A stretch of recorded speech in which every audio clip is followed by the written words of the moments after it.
আমি বাংলাদেশে আছি, তোমরা রেডি তো? যেন এমনই কথা বলেছেন কিউবা মিসেল। সকল কল্পনা জল্পনা শেষ, কিউবা মিসেল বাংলাদেশে আসছেন। বর্তমান সময়ে বাংলাদেশ হচ্ছে এশিয়ার মধ্যে সব থেকে বেশি শক্তিশালী দল।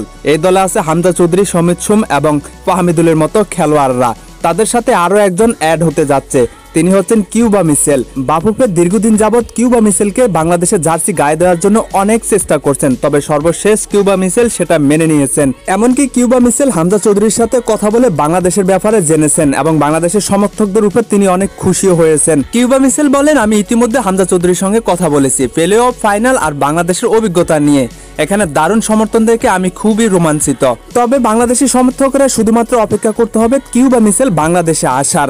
সবকিছু ঠিকঠাক থাকলে আগামী অক্টোবর মাসে বাংলাদেশে আসতে যাচ্ছে কিউবা মিসেল। হতে পারে তার অভিষেক ম্যাচটা হংকং এর বিপক্ষেই। তবে কিউবা মিসেলের মতো খেলোয়াড় যদি বাংলাদেশে আসে তাহলে তো সমর্থকদের আরো উন্মাদনা বেড়ে যাবে।